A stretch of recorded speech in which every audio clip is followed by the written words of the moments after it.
चैवं नरोत्तमं देवीं सरस्वतीं व्यासं ततो जयमुदीरये। नष्टप्रायः सुभद्रेषु नित्यं भागवतसेवया भगवतेरुत्तमश्लोके भक्तिः भवति नैष्ठिकी। ॐ नमो भगवते वासुदेवाय। ॐ नमो भगवते वासुदेवाय। ॐ नमो भगवते वासुदेवाय। ॐ नमः पितामहाय। ॐ नमः प्रजापतिभ्यः। ॐ नमः कृष्णद्वैपायनाय। ॐ नमः सर्वविघ्न विनायकेभ्यः। तो ओंकार स्वरूप भगवान वासुदेव को नमस्कार। ओंकार स्वरूप भगवान पितामह को नमस्कार। ओंकार स्वरूप प्रजापतियों को नमस्कार और ओंकार स्वरूप श्री कृष्ण द्वैपायन को नमस्कार। ओंकार स्वरूप सर्व विघ्न विनाशक विनायकों को नमस्कार। अरे सुनो, छोटा वाला फैन यहाँ लगाओ, ये फैन है, थोड़ा एक पे लगा दो। तो ओम नमः सर्व विघ्न विनायकेभ्यः नमः। लोमहर्षण पुत्र उग्रश्रवा सौती पौराणिकौ नैमिषारण्य शौनकस्य कुलपते द्वादश वार्षिके सत्रे सुखासीनान् अभ्यगच्छत् ब्रह्मर्षीन् संसितव्रतान् विनयावनतो भूत्वा।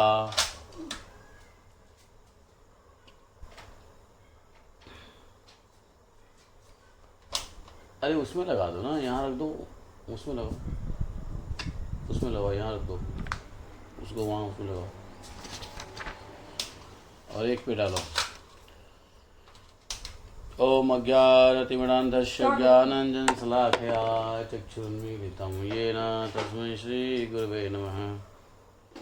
श्रीचैतन्यमनोभीष्टं स्थापितं येन भूतले स्वयं रूपः कदा मह्यं ददाति स्वपदान्तिकम्। वन्देऽहं श्रीगुरो श्रीपदकमलं श्रीगुरोन् वैष्णवांश्च श्रीरूपं साग्रजातं सगणगुणातान्वितं तं सजीवं साद्वैतं सावधूतं प्रजनसहितं श्रीकृष्णचैतन्यदेवं श्रीराधाकृष्णपादान् सगणललिता श्रीशाखान् वितांश्च। हे कृष्णकरुणा सिन्धो दीनबन्धो जगत्पते गोपेश गोपिकान्तं राधाकान्तं नमोस्तुते। तप्तकाञ्चन गौरांगी राधे वृंदावनेश्वरी विश्वानुसुते देवी प्रणमामि हरिप्रिये। ऐसे कुछ झुकाओ, झुकाओ बस, ठीक है। हाँ, स्थिर कर दो, सीधा मेरे सामने स्थिर कर दो। नहीं नहीं, करो करो करो करो। हाँ, तो ऊपर का फैन बंद करो। अब जो है हम लोग पढ़ने जा रहे हैं श्री हरि श्री गणेशाय नमः श्री वेदव्यासाय नमः। महाभारत आदि पर्व अनुक्रमणिका पर्व प्रथम अध्याय। इसमें हम लोग इंट्रोडक्शन पढ़ेंगे। तो एक समय की बात है, नैमिषारण्य में कुलपति महर्षि शौनक के 12 वर्षों तक चालू रहने वाले सत्र में जब बहुत उच्च कोटि एवं कठोर ब्रह्मचर्य आदि व्रत का पालन करने वाले ब्रह्म ऋषिगण जब फुर्सत से बैठे ही थे, अपने हवन यज्ञ का जो उनका वो था, उसको संपन्न करके बैठे थे। थोड़े से रिलैक्स हुए, अवकाश ग्रहण हुआ, तो सुतकुल को आनंदित करने वाले लोमहर्षण पुत्र उग्रश्रवा सौती स्वयं कौतूहलवश उन ब्रह्म ऋषियों के सामने नज़दीक में बड़े विनीत भाव से आए वे पुराणों के विद्वान और कथावाचक थे। कौन? लोम हर्षण पुत्र हैं, सौत जी। नाम क्या था? उग्र श्रवा सौती। तो आगे जो कुछ भी बोलेंगे वो बोलेंगे सौत्र उवाच, सौति उवाच। तो सौती पुत्र थे वो। आए, वो कथावाचक थे पुराणों के। उस समय तमाश्रममनुप्राप्तं नैमिषारण्यवासिनां चित्रा श्रोतुं कथास्तत्र परिबभ्रुतस्तपस्विनः। उस समय नैमिषारण्यवासियों के आश्रम में पधारे हुए उन उग्र श्रवा जी को उनके चित्र विचित्र कथाएं सुनने के लिए जब तपस्वियों ने उनको घेर लिया, वहीं पर वो कथावाचक हैं, विद्वान हैं पुराणों के, उनको देख करके उग्र श्रवा जी को उनसे अनेक कथाएं सुनने के लिए वहाँ के ऋषियों तपस्वियों ने उनको घेर लिया। उग्र श्रवा जी ने पहले हाथ जोड़कर उन सभी मुनियों का तो स्वागत किया कथा के लिए, और उन्होंने कहा, देखिए आप लोगों की तपस्या ठीक ठाक बढ़ रही है ना, सब कुशल तो है ना, सबके सब से जो है कुशल क्षेम पूछ करके उन सत्पुरुषों ने भी उग्र श्रवा जी का भली भांति स्वागत किया। उसके बाद जब सभी तपस्वी, सभी ऋषि मुनि अपने अपने आसन पर विराजमान हो गए और लोमहर्षण जी के पुत्र उग्र श्रवा जी को भी उन्होंने एक ऊंची आसन दिया, विनय पूर्वक ग्रहण करने को कहा। उग्र श्रवा जी भी आराम से बैठे, निश्चिंत शांत मना बुद्धि से, और किसी महर्षि ने बातचीत का प्रसंग उपस्थित करते हुए प्रश्न पूछ दिया। उन महर्षियों में एक ने प्रश्न पूछ दिया, कुत आगम्यते सौते कोचायं बृहतस्तया कालः कमलपत्राक्ष संशय तत्पृच्छतो ममा। बोले, हे कमल नयन सुत कुमार, आपका शुभागमन कहाँ से हो रहा है? अब तक आपने कहाँ आनंद पूर्वक समय बिताया है? अब उग्र श्रवा जी बड़े कुशल वक्ता थे, लोमहर्षण के पुत्र। जब मुनियों ने पूछा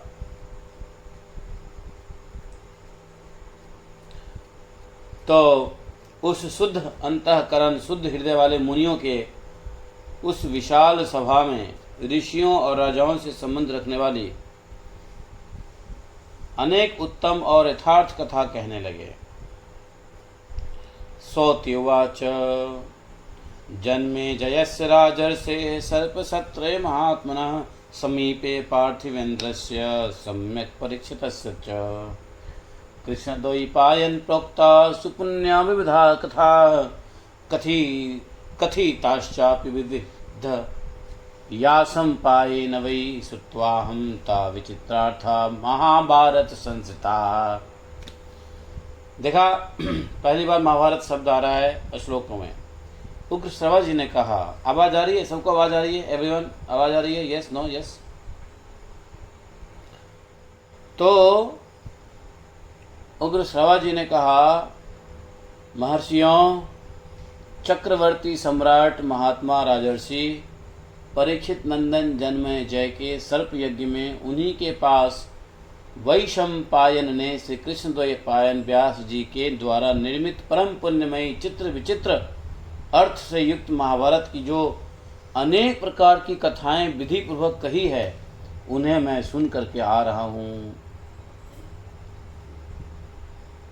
तो चक्रवर्ती सम्राट महर्षि चल रहा है, देवर्षि जो राजर्षि परीक्षित थे, तो परीक्षित जी के जाने के बाद जब परीक्षित जी ने शरीर त्याग दिया तो उनके जो पुत्र हुए, क्या जन्मे जय ने क्या किया था? सर्प यज्ञ किया था। तो सर्प यज्ञ को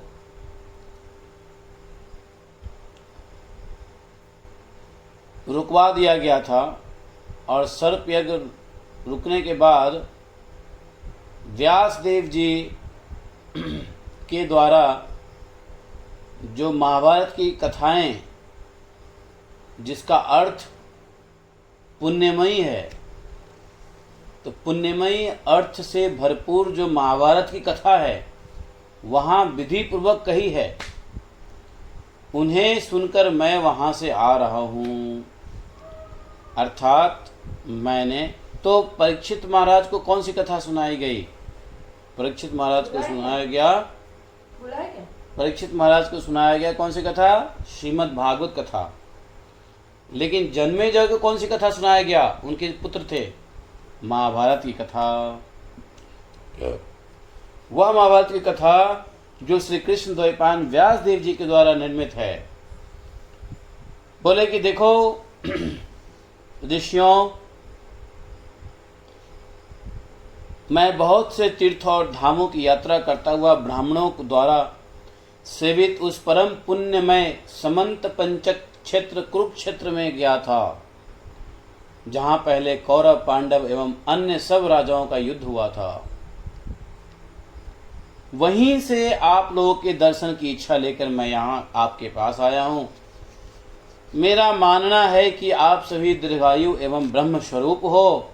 ब्राह्मणों, इस यज्ञ में सम्मिलित आप सभी महात्मा बड़े भाग्यशाली और सूर्य और अग्नि के समान तेजस्वी हैं आप लोग।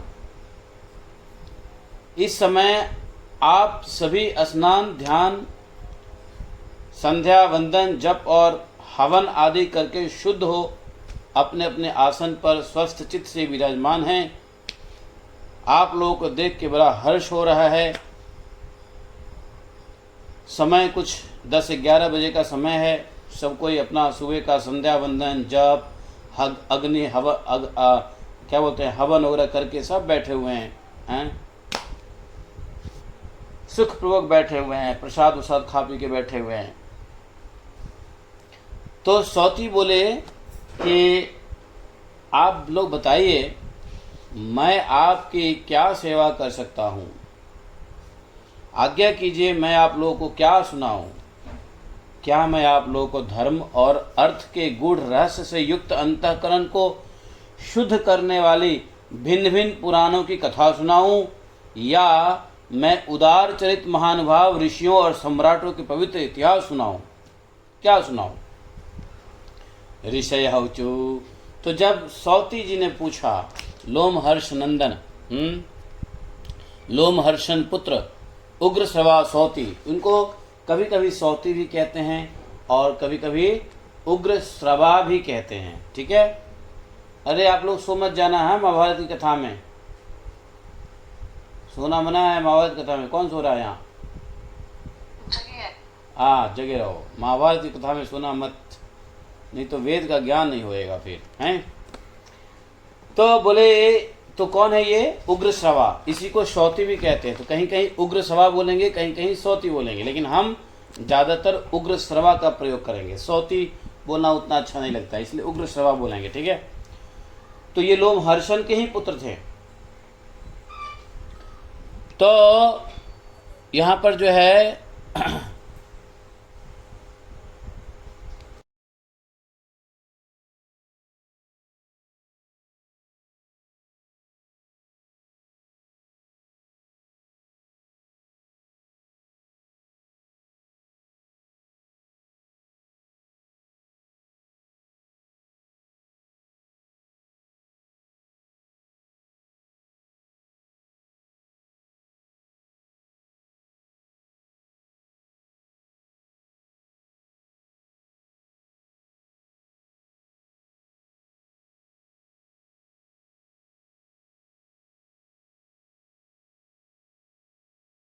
यहाँ पर मोबाइल को ऑफ कर देते हैं। ऑफ कर देना चाहिए मोबाइल को, नहीं तो कई लोग फ़ोन करते रहेंगे। तो यहाँ पे बोले कि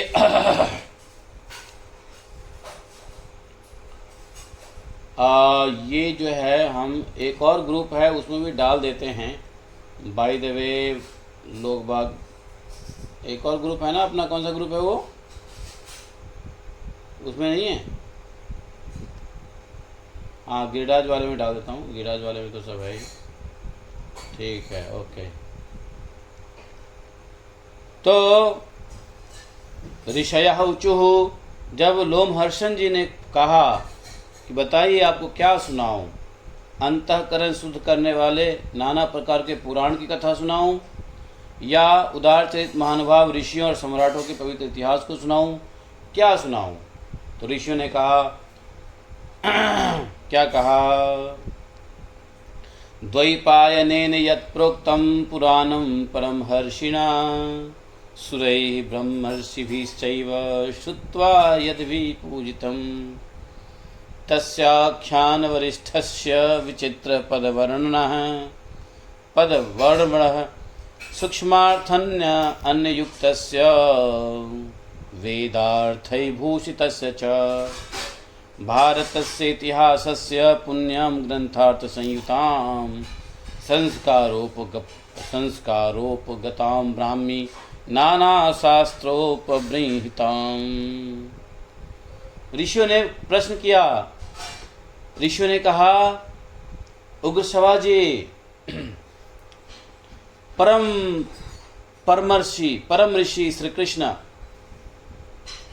परमर्षि श्री कृष्ण द्वैपायन ने जिस प्राचीन इतिहास रूप पुराण का वर्णन किया है और देवताओं और ऋषियों ने अपने अपने लोक में सुन करके जिसकी बड़ी प्रशंसा की है, जो लेक्चर में सर्वश्रेष्ठ है, सभी लेक्चरों में सर्वश्रेष्ठ लेक्चर है, आख्यान, जिसका एक एक पद, एक एक वाक्य, एक एक पर्व विचित्र शब्द विन्यास और रमणीय अर्थ से परिपूर्ण है, जिसमें आत्मा परमात्मा के सूक्ष्म स्वरूप का निर्णय किया गया है और आत्मा के अनुभव के लिए अनुकूल युक्तियां भरी हुई है और जो संपूर्ण वेदों के तात्पर्य के अनुकूल अर्थ से अलंकृत है। देखो, महाभारत में सभी वेदों के तात्पर्य हैं। उस भारत इतिहास की परम पुण्यमयी ग्रंथ के गुप्त भावों को स्पष्ट करने वाली पदों वाक्यों की व्युत्पत्ति से युक्त सब शास्त्र के अभिप्राय के अनुकूल और उनसे समर्थित जो अद्भुत कर्मा व्यास देव जी की संहिता है, हम उसको सुनना चाहते हैं। अवश्य ही यह चारों वेदों के अर्थों से भरी हुई है और पुण्य स्वरूपा है, पाप और भय का नाश करने वाली है। भगवान वेद व्यास जी की आज्ञा से राजा जन्मेजय के यज्ञ में प्रसिद्धि ऋषि वैशंपायन ने आनंद में भरकर भली भांति इसका निरूपण किया है। तो ऋषियों ने, नैमिषारण्य के ऋषियों ने कहा कि हम तो उस भारत की इतिहास सुनेंगे जिसमें चारों वेद भरे पड़े हैं। तो ये महाभारत जो है, ये चारों वेद का तात्पर्य है। वेद के तात्पर्य को समझने के लिए पता है, अच्छे संस्कृत के ज्ञान चाहिए, व्याकरण का, संस्कृत व्याकरण का ज्ञान चाहिए, संस्कृत के शब्दों का ज्ञान चाहिए, गुरु चाहिए, बहुत से प्रकार की तपस्या चाहिए, तब जाकर के वेद को पढ़ा जा सकता है, समझा जा सकता है। लेकिन फिर भी वेद की भाषा समझना बहुत मोहजाल है। तो उस वेद का जो वास्तव में तात्पर्य है, सभी वेदों का तात्पर्य वैशंपायन महाराज ने अर्थात वेद व्यास जी ने क्या किया है, महाभारत में दे दिया है। तो हम तो ऐसे ग्रंथ, ऐसी काव्य को सुनना चाहते हैं जिसमें वेद व्यास जी ने सारे वेदों का अर्थ भर दिया है। देखो, हम लोग तो वेद नहीं पढ़ सकते हैं। कारण क्या है? वेद 99% वेद आज आर लॉस्ट। दूसरा, वेद को पढ़ने के लिए जो संस्कृत चाहिए, व्याकरण चाहिए, वो हमको आता नहीं। तीसरा, वेद पढ़ने के लिए आयु नहीं। वेद को तब पढ़ो जब कम से कम 10,000 वर्ष की आयु हो। तो लेकिन और कलयुग में वेद सब पढ़ भी नहीं सकते।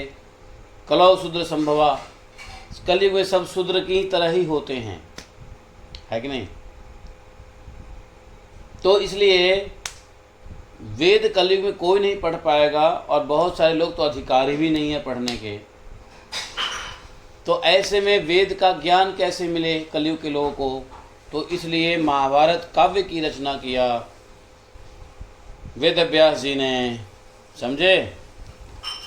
यह महाभारत सुनने के बाद पाप और भय का नाश करने वाला है। और राजा जन्मेजय जो परीक्षित जी के पुत्र थे, तो राजा जन्मेजय के यज्ञ को रुकवाया, और जन्मेजय को वैशंपायन ऋषि ने यह महाभारत काव्य सुनाया, जो चारों वेदों का तात्पर्य है। अगर महाभारत पढ़ लिया, आप वेद के पंडित हो गए। आपने वेद पढ़ लिया जिसने महाभारत काव्य पढ़ लिया, समझे। तो जब लोमहर्षण नंदन उग्रश्रवा जी ने पूछा क्या मैं सुनाऊं, तो उन्होंने कहा मुझे महाभारत सुनना है। तो महाभारत का इन्होंने बहुत ही वर्णन किया है। क्या महाभारत है, तो शुरू करते हैं। कहते हैं सुनो श्री, तो उग्रश्रवा क्या नाम उनका, उग्रश्रवा उवाच आद्यं पुरुषमीशानं पुरुहूतं पुरुष्टुतं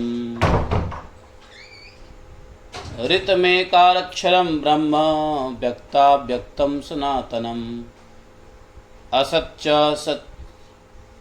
सच्चैव यद्विश्वं सदसत्परं परावराणां स्रष्टारं पुराणं परमव्ययम् मंगल्यं मंगलं विष्णुं वरेण्यं अघनं शुचिं नमस्कृत्य ऋषिकेशं चराचर गुरुं महिड़ीम्। उग्रश्रवा जी ने क्या कहा कि देखिए, जो सबका आदि कारण है, अंतर्यामी है और नियंता है, कंट्रोलर है, यज्ञ में जिसका आवाहन होता है और जिसके उद्देश्य से हवन किया जाता है, जिसकी अनेक पुरुषों द्वारा अनेक नामों से स्तुति की गई है, जो सत्य स्वरूप है, एक अक्षर ब्रह्म है, एकाक्षर ब्रह्म प्रणव एवं एकमात्र अविनाशी सर्वव्यापी परमात्मा, व्यक्त अव्यक्त साकार निराकार स्वरूप एवं सनातन है, असत सत्य और दोनों से मिला हुआ उभय रूप से जो स्वयं विराजमान है, फिर भी जिसका वास्तविक स्वरूप सत असत दोनों से विलक्षण है, यह विश्व जिससे बिल्कुल अभिन्न है, भिन्न नहीं है, जो संपूर्ण स्थूल सूक्ष्म जगत का सृष्टा है, पुराण पुरुष है, सर्वोत्कृष्ट परमेश्वर और वृद्धि क्षय आदि विकारों से रहित है, जिसे पाप कभी छू नहीं सकता, सहज बुद्धि शुद्ध है, वह ब्रह्म ही मंगलकारी एवं मंगलमय विष्णु हैं। उन्हीं चराचर गुरु ऋषिकेश, ऋषिकेश किसको कहते हैं? मन इंद्रियों के प्रेरक को ऋषिकेश कहते हैं। तो ऐसे चराचर ऋषिकेश श्री हरि को नमस्कार करके सर्वलोक पूजित अद्भुत कर्मा महात्मा महर्षि वेदव्यास के इस अंतःकरण शोधक मत का मैं वर्णन करूंगा। तो बोले ये वेदव्यास जी कौन हैं? श्री हरि ही हैं। श्री हरि के अंश से ही उत्पन्न हैं महर्षि वेदव्यास। और वेदव्यास जी ने जो यह अंतःकरण को शुद्ध करने का जो काव्य दिया है, उसका वर्णन करता हूँ। जरूरी है अभी करना क्या इतना खट खट खट खट।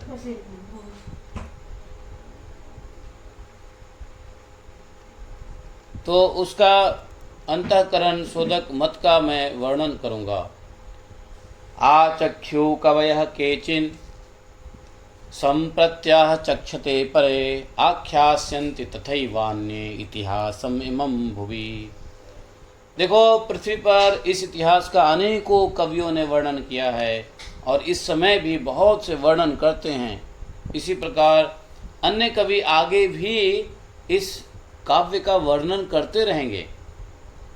इस महाभारत की तीनों लोकों में एक महान ज्ञान के रूप में प्रतिष्ठा है। इससे बड़ा ज्ञान कहीं नहीं मिल सकता। सारा ज्ञान कहाँ से आता है? वेद से आता है, और सारा वेद का तात्पर्य है। इसलिए यह महान ज्ञान रूप में प्रतिष्ठा है महाभारत। ब्राह्मण आदि जितने द्विजाति संक्षेप और विस्तार दोनों ही रूपों में अध्ययन और अध्यापन की परंपरा के द्वारा इसे अपने हृदय में धारण करते हैं। ब्राह्मण आदि द्विजाति, ये जो ग्रंथ है महाभारत, अलंकृतम शुभै शब्दैहि समैहि दिव्या मनुषैहि छंदवृत्तैश्च विविधैहि रवन्ति विदुषा प्रियम। बोले, अरे ये महाभारत कैसा है, इतना शुभ है, इतना ललित मंगलमय है महाभारत। शब्द, इसके शब्द विन्यास से अलंकृत है, वैदिक, लौकिक या सांस्कृतिक प्राकृत संकेत से सुशोभित है। इसमें अनुष्टुप छंद, इंद्र वज्रा आदि नाना प्रकार के छंद भी प्रयुक्त हुए हैं। अतः यह ग्रंथ विद्वानों को बहुत प्रिय है। हिमालय की पवित्र तलहटी में पर्वतीय गुफा के भीतर महात्मा व्यास देव जी स्नान आदि से शरीर शुद्ध करके पवित्र हो कुश के आसन पर बैठे थे। क्या हुआ? कथा शुरू हो गया। तो बोले, वेद व्यास जी आराम से नहा धो के कुश के आसन पर बैठे थे। उसी समय नियम पालन पूर्वक शांत चित्त होकर वे तपस्या में लग रहे थे। वेद व्यास देव जी ध्यान योग में स्थित हो उन्होंने धर्म पूर्वक महाभारत इतिहास के स्वरूप का विचार करके ज्ञान दृष्टि के द्वारा अंत तक सब कुछ प्रत्यक्ष की भांति देखा। उन्होंने ध्यान में जब ध्यान लगाया तो ज्ञान की दृष्टि से ध्यान में उन्होंने सब कुछ प्रत्यक्ष देखा, और जैसा देखा वैसा ही इस महाभारत ग्रंथ का निर्माण किया। बोले कि सृष्टि के आरंभ में जब यहाँ वस्तु विशेष या नाम रूप का भान नहीं होता था, प्रकाश का कहीं नाम नहीं था, सब जगह अंधकार ही अंधकार छा रहा था, उस समय एक बहुत बड़ा अंड प्रकट हुआ जो संपूर्ण प्रजाओं का अविनाशी बीज था। तो जब सृष्टि की प्रारंभ हुई तो पहला प्रकट क्या हुआ? अंड। कौन सा अंड? बृहद अंड, बहुत बड़ा अंड। भूदेकम प्रजानाम बीजमव्ययम। तो वह अंड प्रकट हुआ जो संपूर्ण प्रजाओं का अविनाशी बीज था। ब्रह्मकल्प के शुरू में उसी महान दिव्य अंड को 4 प्रकार के प्राणी समुदाय का कारण कहा जाता है। 4 प्रकार के समुदाय कौन कौन है प्राणी? वही अंडज, स्वेदज, उद्भिज और कौन सा है? अंडज, स्वेदज, उद्भिज और एक और है ना, 4 प्रकार में एक और है ना, क्या नाम है उसका? अंडज, स्वेदज, उद्भिज और चौथा का नाम भूल गया मैं, आप लोग याद है बताओ। तो ये 4 प्रकार के जो प्राणी समुदाय है उसका कारण यही दिव्य अंड है था। और क्या हुआ? जिसमें सत्य स्वरूप ज्योतिर्मय सनातन ब्रह्म भगवान अंतर्यामी रूप से प्रविष्ट हुए, ऐसा वेद वर्णन करती है। तत सृष्ट्वा तदेवानु प्रविशत। ब्रह्म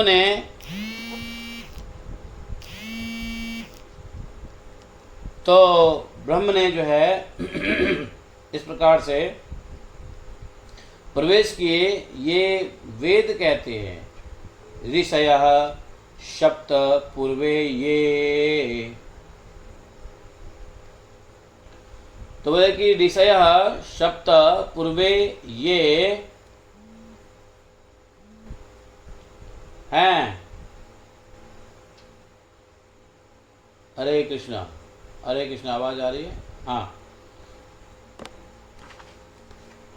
तो उस अंडा, क्या बोले कि वह ब्रह्म अद्भुत अचिंत्य सर्वत्र समान रूप से व्याप्त अव्यक्त सूक्ष्म कारण स्वरूप और जिसका वर्णन नहीं किया जा सकता है, और जो कुछ सत असत रूप में उपलब्ध होता है सब वही है। अद्भुतम चाप्य चिंतम च सर्वत्र समताम गतम अव्यक्तम कारणम सूक्ष्मम यत्तत् सदसतात्मकम। तो देखिए श्री राधे, यस्मात् पितामहो यज्ञे, उस अंड से प्रथम देहधारी कौन निकले? प्रजापालक प्रभु, देवताओं के गुरु पितामह ब्रह्मा, देव गुरु पितामह ब्रह्मा, और रुद्र, मनु, प्रजापति, परमेष्टि, प्रचेताओं के पुत्र दक्ष, दक्ष के 7 पुत्र, दक्ष के 7 पुत्र हुए, मालूम है ना? क्रोध, तम, दम, विकृत, अंगिरा, कर्दम, अश्व प्रकट हुए। उसके बाद 21 प्रजापति, मरीचि आदि 7 ऋषि और 14 मनु पैदा हुए, जिन्हें मत्स्य, कुर्म आदि अवतारों के रूप में सभी ऋषि मुनि जानते हैं।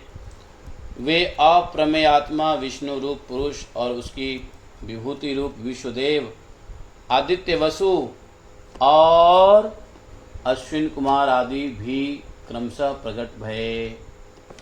उसके बाद यक्ष, साध्य, पिशाच, गुह्यक और पितर और तत्वज्ञानी, सदाचार परायण, साधु शिरोमणि, ब्रह्म ऋषिगण भी प्रकट हुए। इस प्रकार बहुत से राजर्षियों का प्रादुर्भाव हुआ। उसके बाद जो सब के सब शौर्य आदि सद्गुणों से संपन्न थे, क्रमशः उसी ब्रह्मांड से जल, द्युलोक, पृथ्वी, वायु, अंतरिक्ष और दिशाएं भी प्रकट हुई है। देखो, संवत्सर, ऋतु, मास, पक्ष, दिन और रात्रि का प्रकट भी उसी से हुआ है। संवत्सरो मासा पक्षा होरात्रयः क्रमात्। इसके सिवा और भी जो कुछ लोक में देखा या सुना जाता है वह सब उसी अंड से उत्पन्न हुआ। यह जो कुछ भी अस्थावर जंगम जगत दृष्टिगोचर हो रहा है, दिख रहा है, चलने वाले और नहीं चलने वाले, ये जितने भी जीव दिख रहे हैं वह सब प्रलय काल आने पर अपने कारण में विलीन हो जाता है।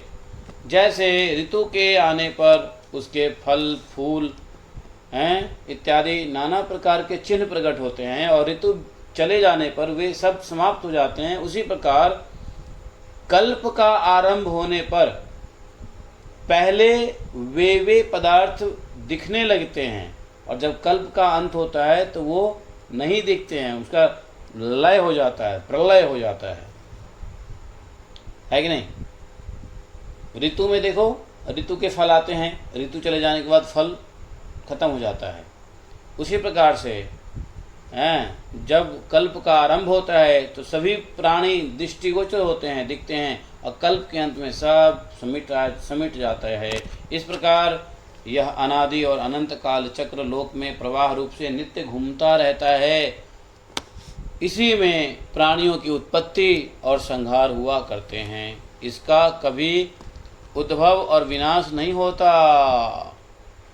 देवताओं की सृष्टि संक्षेप से 33,000, 3300 और 33 लक्षित होता है। देवताओं की सृष्टि 33,000, 3300, 33 लक्षित होता है। बताओ इसका मतलब क्या हुआ? जो कहते हैं 33 कोटि हैं, तो 33,000, 3300 और 33 ये देवताओं की सृष्टि बनाया हुआ।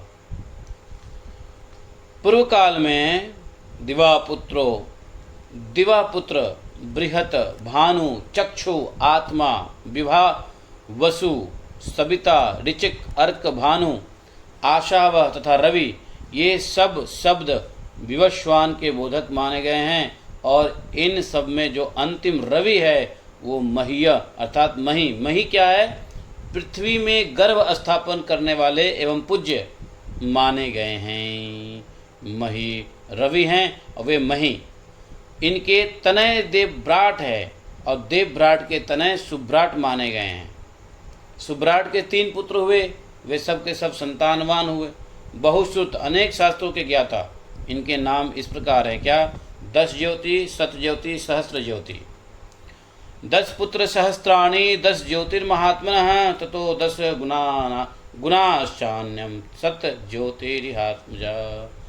महात्मा 10 ज्योति के 10,000 पुत्र हुए। तो सुभ्राट के 3 पुत्र 10 ज्योति, सतज्योति, सहस्त्र ज्योति। 10 ज्योति के 10,000 पुत्र हुए और उससे भी 10 गुने अर्थात 1,00,000 पुत्र यहाँ शत ज्योति के हुए और उनके भी 10 गुने अर्थात 10,00,000 पुत्र हुए सहस्त्र ज्योति के। और उन्हीं से यह कुरुवंश, यदुवंश, भरतवंश, ययाति, इक्ष्वाकु वंश और अन्य राजर्षियों के वंश चले। देखा, तो ये 10 ज्योति, शत ज्योति, सहस्त्र ज्योति, इनके पुत्रों से ही ये सब वंश की उत्पत्ति हुई। भूतस्थानानि सर्वाणि रहस्यं त्रिविधं च यत वेदा योग विज्ञानो धर्मो अर्थ काम एव च। धर्म कामार्थ युक्तानि शास्त्राणि विविधानि च लोकयात्रा विधानं च सर्वं तद्दृष्ट्वा निशे। बोले भगवान वेद व्यास जी ने अपने ज्ञान दृष्टि से संपूर्ण प्राणियों के निवास स्थान, जहाँ जहाँ प्राणी रहते हैं, धर्म अर्थ काम के भेद से तीनों रहस्य, त्रिविध रहस्य, कर्मोपासना ज्ञान रूप वेद, विज्ञान सहित योग, धर्म अर्थ और काम, इन धर्म काम और अर्थ रूप 3 पुरुषार्थों का प्रतिपादन करने वाले बहुत सारे शास्त्र लोक व्यवहार की सिद्धि के लिए आयुर्वेद, धनुर्वेद, स्थापत्य वेद, गंधर्व वेद, गांधर्व वेद इत्यादि बहुत सारे शास्त्र सब उन्हीं 10 ज्योति आदि से हुए हैं। और इस तत्व को और उनके स्वरूप को भली भांति अनुभव किया गया है। तो उन्होंने ही इस महाभारत ग्रंथ में व्याख्या के साथ इस सब इतिहास का अलग अलग प्रकार के जो वेदों के रहस्य पूर्ण रूप से निरूपित किया है इसी महाभारत में। और इस पूर्णता को ही इस ग्रंथ का लक्षण बताया है। तो अगर कोई पूछता है कि महाभारत काव्य का लक्षण क्या है, देखो सभी काव्य के जो भी ग्रंथ लिखे जाते हैं तो उसके लक्ष्य की निरूपण होता है, उसके छंद का निरूपण होता है, उसकी विशेषताओं का निरूपण होता है, उसके महात्म्य का निरूपण होता है। तो सुनो, महाभारत के महात्म्य भी हम लोग सुनेंगे कि महाभारत सुनने का क्या फल मिलने वाला है। महर्षि तो लक्ष्य बताया, ग्रंथ का जो लक्षण बताया वो यह है कि भाई इस महाभारत ग्रंथ में सभी प्रकार के वेद के रहस्य को पूर्ण रूप से निरूपित किया गया है। ऐसा कोई अपूर्णता नहीं है, पूर्ण रूप से निरूपित किया गया है। और वेद के लक्ष्य को बताओ, जब पूर्ण रूप से जब निरूपित हो गया है वेद के रहस्य, तो रहस्य ही जब वेद का पता चल गया तो क्या वेद के पीछे भागना। नहीं, महर्षि ने इस महान ज्ञान का संक्षेप में विस्तार करके दोनों ही प्रकार से वर्णन किया है। संसार में विद्वान लोग संक्षेप और विस्तार दोनों ही रीतियों से पसंद करते हैं। तो महर्षि वेद व्यास जी ने वेद लिखा, वेद के कई खंड बनाए, उसके अथॉरिटी को दिया, वो तो विस्तार रूप से किया। वेद के विस्तार करने से ही वेद व्यास जी का नाम पड़ा। व्यास का मतलब क्या होता है? व्यास का मतलब होता है विस्तार करना। तो चूंकि श्री कृष्ण द्वैपायन को इसलिए वेद व्यास कहा गया कि उन्होंने वेद का विस्तार किया। तो वेद को उन्होंने विस्तार भी किया और वेद को उन्होंने संक्षिप्त रूप से भी दिया, संक्षिप्त रूप से भी वर्णन किया। दोनों रीति, जिसको विस्तार में जाना है विस्तार में जाओ, जिनको संक्षेप में जाना है संक्षेप में जाओ। विद्वान लोग विस्तार में भी जाते हैं, संक्षेप में भी जाते हैं, इसलिए वेद व्यास पर गया। वेद के विस्तार करते हैं इसलिए उनका नाम वेद व्यास पड़ा। समझ गए? वेद व्यास क्यों नाम पड़ा? इसलिए क्योंकि वेद का विस्तार किया वेद व्यास जी ने। जैसे कहते हैं व्यास नदी, अर्थात जिस नदी का विस्तार बहुत बड़ा हो उसको व्यास नदी कहते हैं। बहुत बड़ा विस्तार नदी हो उसको व्यास नदी कहते हैं, है ना। व्यास मतलब विस्तार, डिटेल, विशद। विस्तार को संस्कृत में बोलते हैं विशद। और जो विस्तार करता है उसको संस्कृत में क्या बोलते हैं? विशारद। जैसे संगीत विशारद, विस्तार से जो संगीत पढ़ता है उसको विशारद कहते हैं, संगीत विशारद, कला विशारद हैं। तो ये वेदव्यास जी का नाम इसलिए पड़ा और इन्होंने इस प्रकार से, अच्छा, मनवादी भारतम केचिदास्तिकादि च तथा परे तथोपरि चराद्यत्ने विप्रा सम्यधीयते। अच्छा, कोई ग्रंथ, कोई इस ग्रंथ का आरंभ नारायणम नमस्कृत्यम से मानते हैं, लेकिन कोई कहते हैं नहीं, आस्तिक पर्व से। अभी हम लोग कौन से पर्व में हैं? अनुक्रमणिका पर्व। और अनुक्रमणिका पर्व के बाद कौन सा पर्व आएगा पता है? अनुक्रमणिका पर्व के बाद आएगा पर्व संग्रह पर्व, उसके बाद आएगा पौष्य पर्व, पौलोम पर्व, उसके बाद आएगा आस्तिक पर्व। तो बहुत सारे विद्वान यह कहते हैं कि वास्तव में महाभारत आस्तिक पर्व से शुरू होता है, लेकिन आस्तिक पर्व से पहले, अरे भाई, ग्रंथ का परिचय नहीं सुनोगे, ग्रंथ के बारे में नहीं जानोगे, ग्रंथ का रूट नहीं जानोगे, ग्रंथ का कथा प्रवेश नहीं करोगे, ये सब कौन करेगा? ग्रंथ के महत्व को नहीं समझेंगे। तो इसलिए कुछ लोग कहते हैं कि ये जो ग्रंथ है वो कोई तो नारायणम नमस्कृत्यम से मानते हैं। महाभारत की शुरुआत जो हम लोगों ने किया है, हमने कैसे किया है? नारायणम नमस्कृत्यम से किया है। जानते हो, नारायणम नमस्कृत्यम नरम चैवम नरोत्तमम, ये महाभारत के प्रथम श्लोक है, आदि पर्व का अनुक्रमणिका पर्व। लेकिन कुछ लोग कहते हैं नहीं, आस्तिक पर्व से शुरू होता है महाभारत। कोई बात नहीं है। दूसरे विद्वान ब्राह्मण उपचरिचर वसु की कथा से इसका विधि पूर्वक पाठ प्रारंभ करते हैं। उपचरिचर वसु की कथा इसके बाद आती है। आस्तिक पर्व के बाद अंशावतार पर्व है, उसमें तो, लेकिन वास्तव में महाभारत का शुरुआत नारायणम नमस्कृत्यम से ही है। कोई ग्रंथ की व्याख्या करने की क्षमता में कुशल होते हैं, तो कोई विद्वान अपनी तीक्ष्ण मेधा शक्ति के द्वारा इस ग्रंथ को धारण कर लेते हैं। लेकिन सत्यवती नंदन भगवान व्यास ने अपनी तपस्या और ब्रह्मचर्य की शक्ति से सनातन वेद का विस्तार करके लोक पावन पवित्र इतिहास का निर्माण किया है। समझे? पराशरात्मजो विद्वान ब्रह्मर्षि संसितव्रत तदाख्यान वरिष्ठम स कृत्वा द्वैपायन प्रभु। व्रतधारी, प्रशस्त व्रतधारी, नियमानुग्रह समर्थ, सर्वज्ञ पराशर नंदन महर्षि श्री कृष्ण द्वैपायन इस इतिहास शिरोमणि महाभारत की रचना करके यह विचार करने लगे कि अब शिष्यों को इस ग्रंथ का अध्ययन कैसे कराओ। जब व्यासदेव जी ने महाभारत की रचना कर लिया तो विचार करने लगे कि अपने शिष्यों के इसका अध्ययन शिष्यों को कैसे कराऊं। और देखो, जब शिष्यों को, जब चेले चपाटियों को इस ग्रंथ को बताएंगे जब ही तो इसका प्रचार होगा। जनता में प्रचार कैसे हो। तो वेद व्यास जी ने यह विचार किए कि इसको कैसे शिष्यों को दूं ताकि प्रचार हो। लोक गुरु भगवान ब्रह्मा और उनकी महात्मा की प्रसन्नता, लोक कल्याण की कामना से स्वयं ही व्यास जी के आश्रम में पधारे। अब ये चिंता कर ही रहे थे कि कौन शिष्य होगा जिसको ये महाभारत सुनाएं और इसका प्रचार कैसे हो।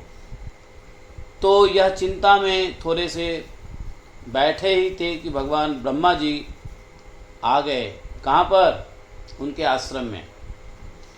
तम दृष्ट्वा विस्मितो भूत्वा प्राञ्जलि प्रणतः स्थितः आसनं कल्पयामासा सर्वै मुनिगणैः वृतः। जानते हो, ये महाभारत काव्य है, अर्थात इसके एक एक श्लोक को जो है वोकल देना चाहिए। गाने की चीज़ है, ये काव्य है, गाथा है। व्यास देव जी ने देखा कि हमारे आश्रम पे ब्रह्मा जी आए हैं, आश्चर्यचकित रह गए। तम दृष्ट्वा विस्मितो भूत्वा, देख करके विस्मित हो गए। प्राञ्जलि प्रणतः स्थितः, हाथ जोड़कर प्रणाम किया और खड़े होकर के बड़े सावधान होकर सब ऋषि मुनियों के साथ उन्होंने ब्रह्मा जी के लिए आसन की व्यवस्था की। हिरण्यगर्भमासीनं तस्मिमस्तु परमासने परिवृत्यासनाभ्यासे वासवेय स्थितो अभवत्। जब उस श्रेष्ठ आसन पर ब्रह्मा जी बैठ गए तब व्यास जी ने उनकी परिक्रमा की और ब्रह्मा जी के आसन के पास में ही विनयपूर्वक खड़े हो गए, हाथ जोड़ करके। ब्रह्मा जी की आज्ञा से वे उनके आसन, उनके पास में ही जो आसन थे उस पर बैठने को कहा, बैठ जाइए आप भी। उस समय व्यास देव जी के हृदय में आनंद का समुद्र उमड़ रहा था। क्यों? स्वयं प्रजापति ब्रह्मा जो पधारे उनके आश्रम पे, मुख पर मंद मंद मुस्कान लहरा रही थी। समझे? और परम तेजस्वी व्यास जी ने परमेष्ठी ब्रह्मा जी से निवेदन किया। उवाच स महातेजा ब्राह्मणं परमेष्ठिनं कृतं मयेदं भगवन काव्यम परम पूजितम। बोला कि हे भगवान, मैंने यह संपूर्ण लोकों से अत्यंत पूजित यह महाकाव्य की रचना किया है। कि कौन सी महाकाव्य? महाभारत।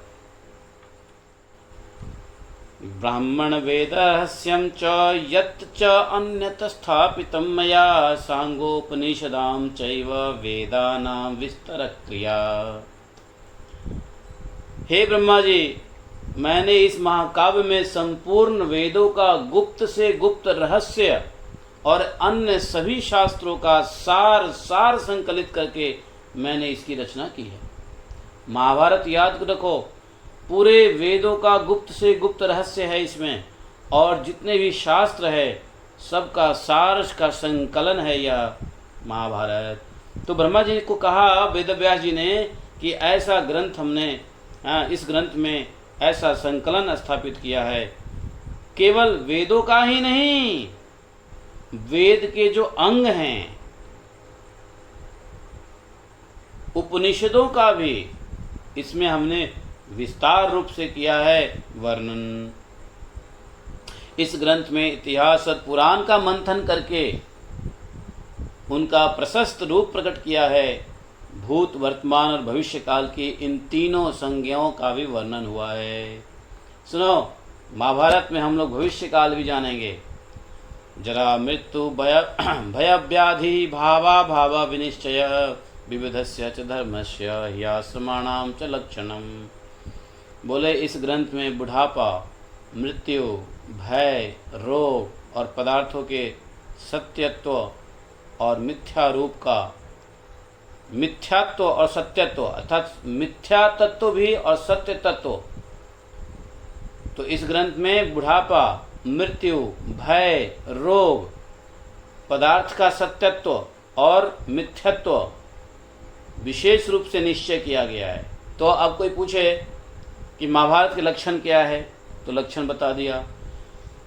हर ग्रंथ का विशेष रूप से क्या ग्रंथ में निश्चय है, सब्जेक्ट क्या है उसका। जैसे महाभारत हम लोग पढ़े, हम लोग जैसे भागवतम पढ़ें, तो भागवतम में किस तत्व का विशेष रूप से बताया है। भागवतम किस तत्व को सिद्ध करता है, बताओ। भागवतम में क्या निश्चय किया गया है, गीता में क्या निश्चय किया गया है। ये ग्रंथ का विशेषता होता है। लक्षण तो बता दिया, लेकिन अब विशेषता क्या है ग्रंथ का, क्या निश्चय होता है। गीता का क्या निश्चय होता है, गीता से क्या निश्चय होता है। 5 चीज, प्रकृति, पुरुष, कर्म है कि नहीं, हाँ, क्षेत्र, आत्मा, परमात्मा है।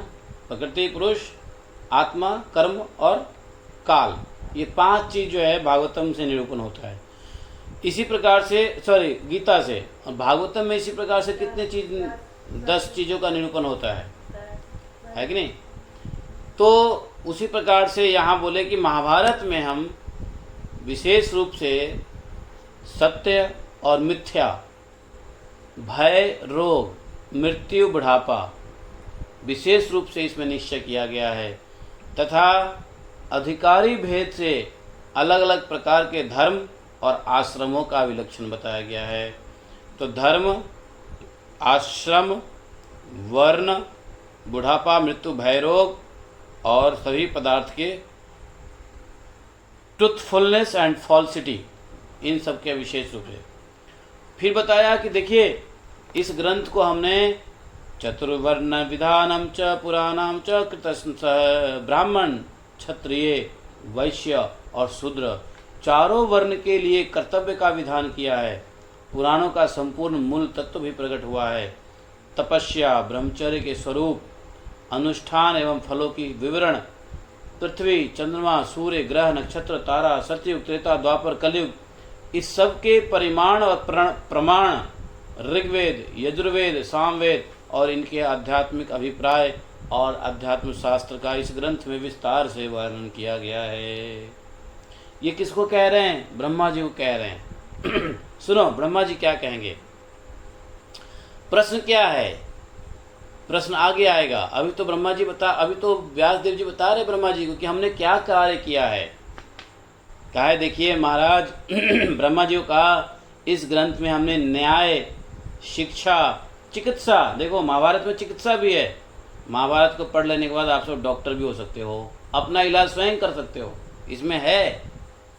तो इस शास्त्र से न्याय, शिक्षा, चिकित्सा, दान और पाशुपत अर्थात अंतर्यामी की महिमा का भी डिटेल से हमने वर्णन किया है। साथ ही यह भी बतलाया गया है कि देवता, मनुष्य आदि भिन्न भिन्न योनियों में जन्म का कारण क्या है। लोक पावन तीर्थ, देशों, नदियों, पर्वतों, वनों और समुद्र का भी इसमें वर्णन किया गया है। दिव्य नगर, दुर्गों के निर्माण का कौशल, आर्ट, आर्टिलरी, वॉर, इन सब का भी वर्णन किया गया है।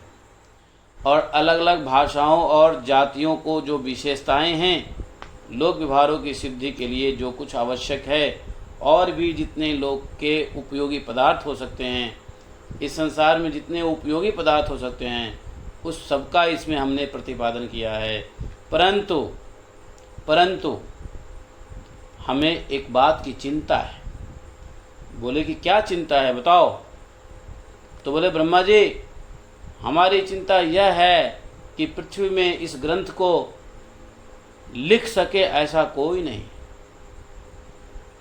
अच्छा, ब्रह्मा जी बोले अभी ये ग्रंथ जो है, महाभारत जो प्रकट हुआ है, वो अभी व्यास देव जी के मन में है। अभी व्यास देव जी के ध्यान में बैठे थे तो उन्होंने सब कुछ देख लिया। तो अभी महाभारत कहाँ है? मन में है, अभी लिखित रूप से नहीं आया है। तो बोले एक बात की चिंता है कि पृथ्वी पर इस ग्रंथ को लिख सके ऐसा कोई नहीं है। ब्रह्मा जी ने कहा, ब्रह्मोवाच तपो विशिष्टादपि वै विशिष्टानुमुनि संचयात् मन्ये श्रेष्ठतरम त्वाम वै रहस्य ज्ञान वेदनात्। ब्रह्मा जी ने कहा, व्यास जी, संसार में विशिष्ट तपस्या और विशिष्ट कुल के कारण जितने भी श्रेष्ठ ऋषि मुनि हैं उनमें मैं आपको सर्वश्रेष्ठ समझता हूँ, क्योंकि आप जगत, जीव और ईश्वर तत्व का जो ज्ञान है उसके आप ज्ञाता हैं। जगत, जीव, ईश्वर तत्व का जो भी ज्ञान है सबके ज्ञाता आप हैं। जन्म प्रभृति सत्याम ते वेदिकाम ब्रह्मवादिनाम। मैं जानता हूँ कि आजीवन तुम्हारी ब्रह्मवादिनी वाणी सत्य भाषण करती रही है और तुमने अपनी रचना को काव्य कहा है, इसलिए अब यह काव्य के नाम से ही प्रसिद्ध होगा। बोलो महाभारत का महाकाव्य की जय। तो यहाँ देखो, ब्रह्मा जी ने इसको काव्य का नाम दिया है। त्वया च काव्यम इत्युक्तम तस्मात् काव्यम भविष्यति। तो अब यह काव्य बनेगा, महाभारत काव्य। अस्य काव्यस्य कवयो न समर्था विशेषणे विशेषणे गृहस्थस्य शेषास्त्रयैवाश्रमा। बोले संसार के बड़े बड़े कवि भी इस काव्य से बढ़कर कोई रचना नहीं कर सकेंगे। ब्रह्मा जी ने कहा, ये जो आपने महाभारत रचा है इससे बड़ा काव्य कोई नहीं लिख पाएगा, कोई नहीं लिख सकता है इससे बड़ा काव्य। ठीक वैसे ही जैसे ब्रह्मचर्य, वानप्रस्थ, संन्यास तीनों आश्रम अपनी विशेषताओं के द्वारा गृहस्थ आश्रम से आगे नहीं बढ़ सकते। क्या बोल दिया उन्होंने? बोला कि ब्रह्मचर्य, वानप्रस्थ, संन्यास तीनों आश्रम अपने विशेषताओं के द्वारा गृहस्थ आश्रम से आगे नहीं बढ़ सकते। अर्थात गृहस्थ आश्रम को सर्वश्रेष्ठ आश्रम बताया गया है। अर्थात गृहस्थ आश्रम की विशेषता ब्रह्मचर्य, वानप्रस्थ और संन्यास तीनों से अधिक है। ये कौन बोल रहे हैं? ब्रह्मा जी बोल रहे हैं, कोई साधारण व्यक्ति नहीं बोल रहे हैं। विशेषणे गृहस्थस्य शेषस्त्रय इवाश्रमाः। हे मुनिवर, अपने काव्य को लिखवाने के लिए तुम एक काम करो, गणेश जी का स्मरण करो। समझे? ये कथा कौन सुना रहे हैं? उग्रश्रवा। किसको? ऋषियों को। उग्रश्रवा ने कहा, महात्माओं, ब्रह्मा जी ने व्यास जी से इस प्रकार वार्तालाप करके अपने धाम ब्रह्मलोक को चले गए। ब्रह्मा जी ने आइडिया दे दिया कि कौन है जो तुम्हारे इस महाकाव्य को लिख सकता है, तो तुम गणेश जी का स्मरण करो। बोले कि अच्छा, वो जो जितने भी ऋषि हैं वन में, कौन सा वन का नाम क्या है? नैमिषारण्य। तो नैमिषारण्य वन में ऋषि का नाम क्या है? क्या बोलते हैं उनके ऋषियों को? शौनक आदि ऋषि। वो सब शौनक आदि ऋषि हैं। तो उग्रश्रवा जी ने कहा, सुनो शौनक आदि ऋषियों। उसके बाद सत्यवती नंदन शिला वेदव्यास जी ने भगवान श्री गणेश का स्मरण किया। श्री गणेश नहीं है, एक्चुअली गणेश हैं। समझे? आप लोग को यहाँ बता दूं, गणेश को श्री लगा सकते हो क्योंकि पुरुष के नाम के आगे श्री लगाते हैं, लेकिन जो श्री गणेशा है वो राधा रानी है। तो यहाँ पे श्री गणेश का स्मरण नहीं कहा करने के लिए। श्री गणेश राधा रानी का नाम है। राधा सहस्त्र नाम स्तोत्र में पढ़ोगे, श्री गणेशा जो है राधा रानी का नाम है। तो बोले गणेश का स्मरण करो, श्री गणेश नहीं, गणेश का। तो श्री गणेश नमः होगा तो पार्वती पुत्र गणेश का प्रणाम होगा, लेकिन श्री गणेशा नमः होगा तो क्या होगा, वो राधा रानी का प्रणाम मंत्र होगा। समझे? तो बोले कि ऐसा है, भगवान गणेश का स्मरण किया कि कौन, वेद व्यास जी, और स्मरण करते ही विघ्नेश्वर श्री गणेश जी महाराज वहां पे आ गए। समझे? और व्यास देव जी ने गणेश जी का आदर किया, स्वागत किया, प्रेम से स्वागत सत्कार किया। और वे जब गणेश जी बैठ गए तब उनसे कहा, लेखको भारतस्यास्य भवतं गणनायक मयीव प्रोच्यमानस्य मनसा कल्पितस्य च। हे गणनायक, आपको मालूम है ना, गणेश जी को शिवगण का अध्यक्ष बनाया गया था। अभी अभी हम लोगों ने शिव पुराण में पढ़ा, गणेश जी को अध्यक्ष बनाया गया था, इसलिए उनको गणनायक भी कहते हैं। कौन से गण का नायक? शिव गणों के नायक। तो बोले गणनायक जी, इसलिए गण के पति कहते हैं, गणों के पति। किसके पति? शिव के गणों के पति हैं, इसलिए उनको गणपति कहा गया है। गणपति बप्पा मोरया है। तो बोले कि हे गणनायक, आप मेरे द्वारा निर्मित इस महाभारत ग्रंथ का लेखक बन जाइए। मैं बोलकर लिखाता जाऊंगा। मैंने मन में इसकी रचना कर ली है, आपको सिर्फ सुनना है और लिखना है। गणेश जी ने जैसे ही यह बात सुना, गणेश जी ने व्यास देव जी को बोला, व्यास जी, मैं लिखूंगा तो, लेकिन एक शर्त है। बोले क्या शर्त है? कि लिखते समय क्षण भर के लिए भी मेरी लेखनी न रुके तो मैं इस ग्रंथ का लेखक बन सकता हूं। तो ऐसा क्यों?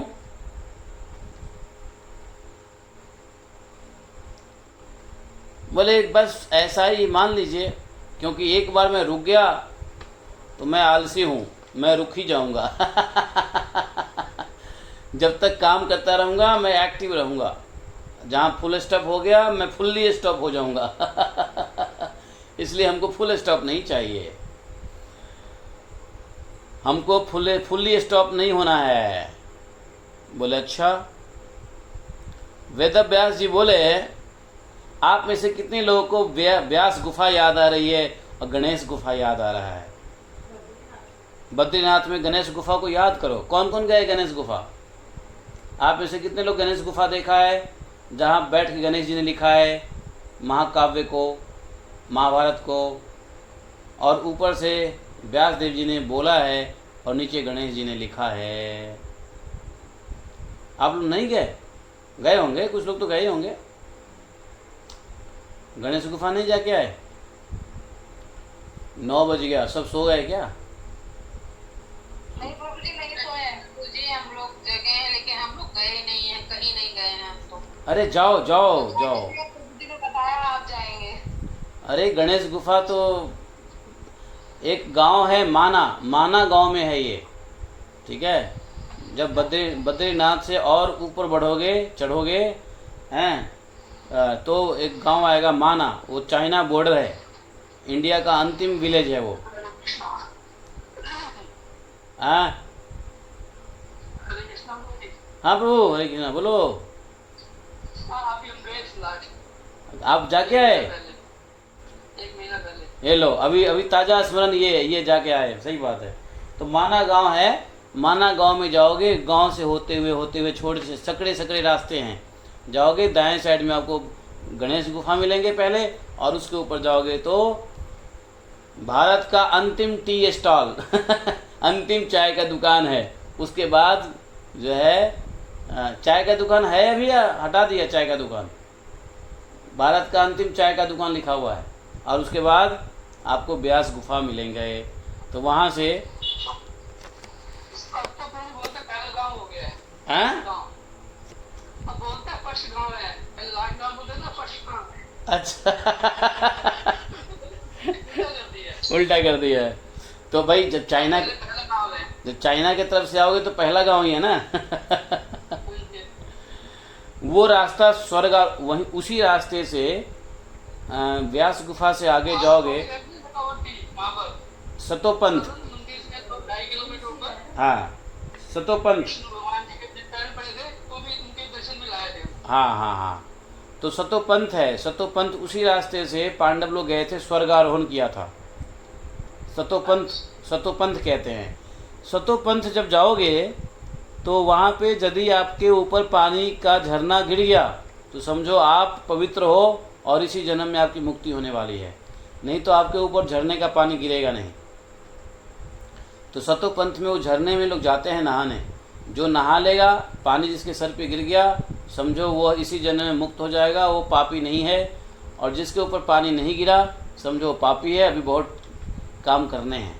तो सतोपंथ लोग जाते हैं वहाँ से, ट्रैकिंग है वो, that is another 15 kilometre trekking है टुवर्ड्स चाइना बॉर्डर।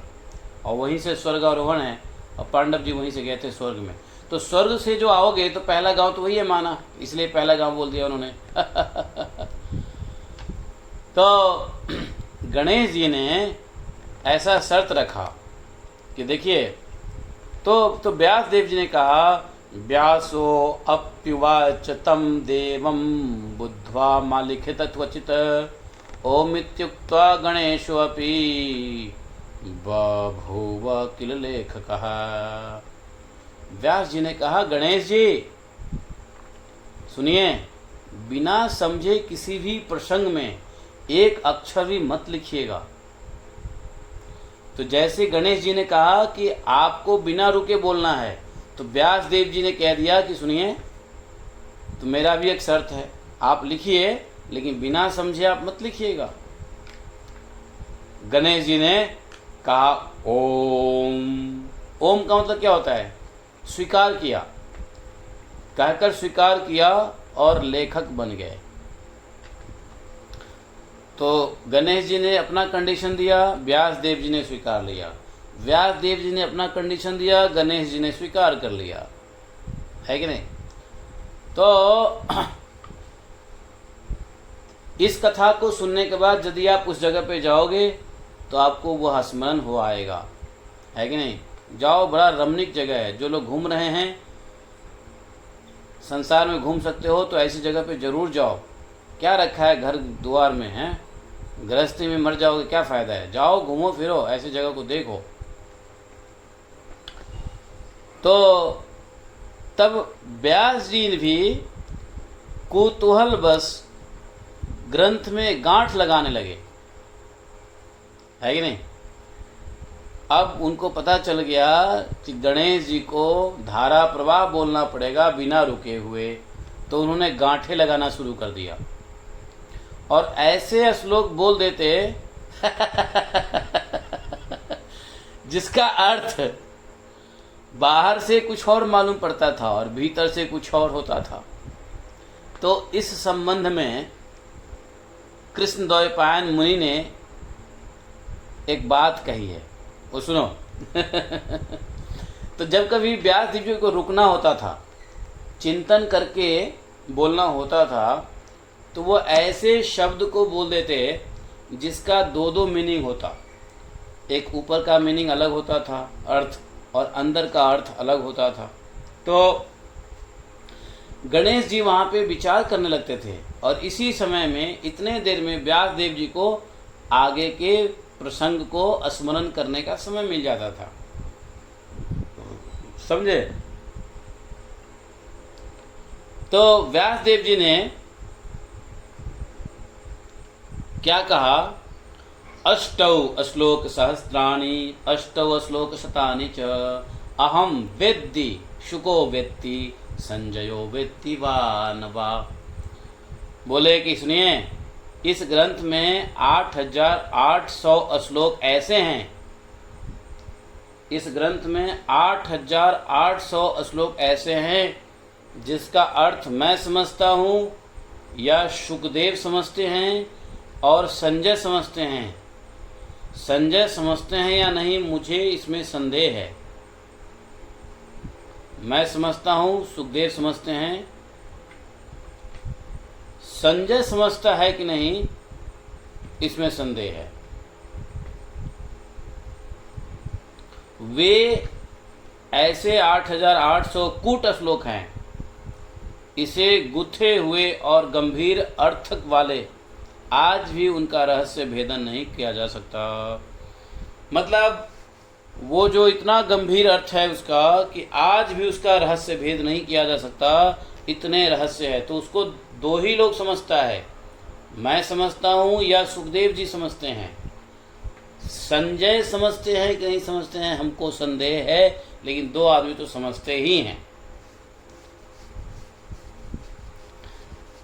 तो ऐसे 8800 श्लोक का भेद आज भी रहस्य है, क्योंकि उनका अर्थ इतना गूढ़ है, उतना सीक्रेट डीप है, और शब्द भी योग वृत्ति और रूढ़ वृत्ति आदि रचना वैचित्र के कारण गंभीर है।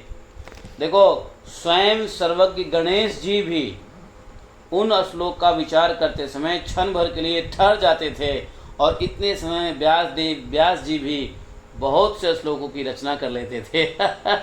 समझे? तो जो ये कठिन श्लोक था 8800 श्लोक, इनके अर्थ को समझे बिना, कंडीशन है, कंडीशन क्या था कि जब तक अर्थ नहीं समझोगे तुम लिखोगे नहीं। गणेश जी ने कहा ठीक है। तो ऐसे श्लोक के अर्थ में गणेश जी फंस जाते थे और उनको समय लगता था समझने में, और जब तक समझे तब तक व्यास देव जी बहुत सारे आगे श्लोक की रचना कर लेते थे। अज्ञानतिमिरान्धस्य लोकस्य तु विचेष्टतः ज्ञानाञ्जनशलाखाभिः नेत्रोन्मीलन कारणं कारकं धर्मार्थ काम मोक्षार्थैः समासव्यास कीर्तनैः तथा भारत सूर्येन नृणां विनिधतं तमः।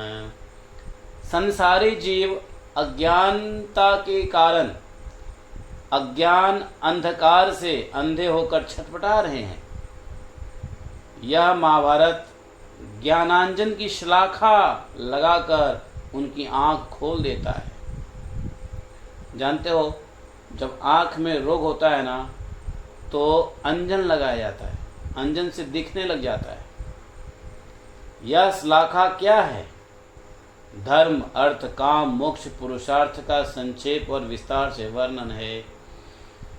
यह केवल न अज्ञान की रतौंधी दूर करता है, परंतु सूर्य की तरह उदित होकर मनुष्यों की आंख के सामने संपूर्ण अंधकार को नष्ट कर देता है। समझे? ऐसा महाभारत है कि ज्ञान का अंधकार में फंसे हुए लोग जो छटपटा रहे हैं, महाभारत श्रवण करने से पूर्ण ज्ञान हो जाएगा। आप बताओ, महाभारत के भीष्म पर्व से 18 श्लोक गीता है, उस गीता के ज्ञान से व्यक्ति का कल्याण हो जाता है। तो 18 अध्याय के अलावा कितने महाभारत में अध्याय हैं जिसको सुनने से कैसा ज्ञान होगा, आश्चर्य। और इसी वजह से महाभारत पढ़ना हमने शुरू किया, यह जाने कि जिस समुद्र के 18 गिलास पानी में इतना गुण है, तो समुद्र के बाकी के पानी में कितना गुण होगा।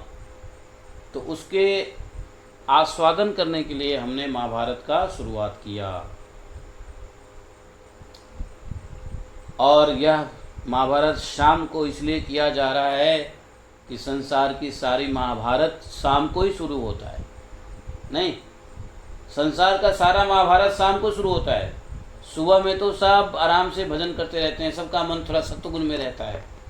वास्तव में महाभारत शाम को शुरू होता है, अर्थात रजोगुण। महाभारत का मतलब रजोगुण। तो संध्या के समय में ही रजोगुणता रहता है, अधिक रजोगुणता। और कैसी रजोगुणता? रजतम से मिश्रित रजोगुणता रहता है। समझे? अर्थात अज्ञान से भरा हुआ शाम लोग बिताते हैं। बहुत सारे संतों ने सुबह में तो पूजा पाठ की महत्व बताए ही हैं, लेकिन उससे भी अधिक महत्व बताया है सायंकाल के सत्र को, सायंकाल के सत्संग को अधिक महत्व बताया है।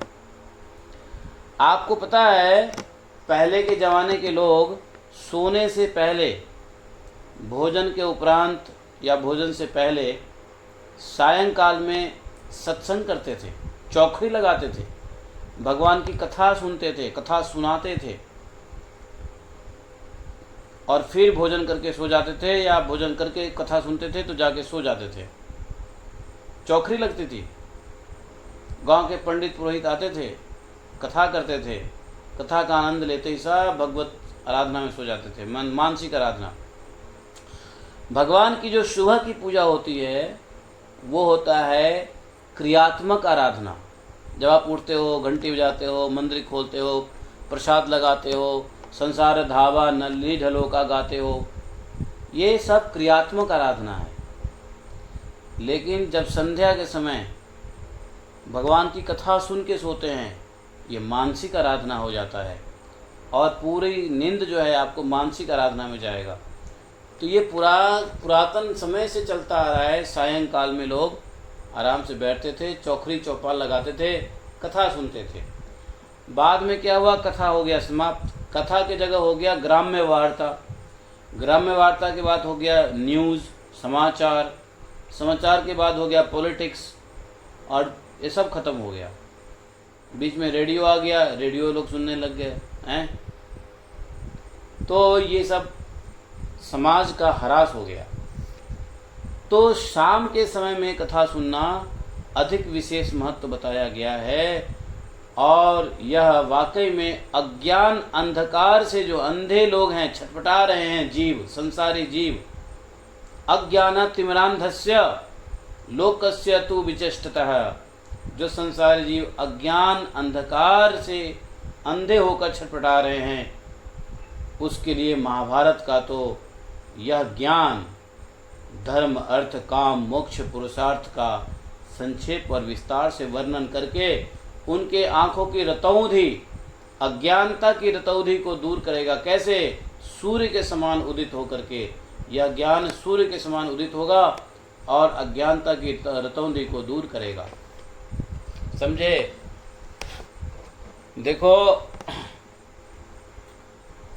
दो काम कभी बंद मत करो जीवन में, एक तो भगवत नाम स्मरण और दूसरा भागवत ज्ञान।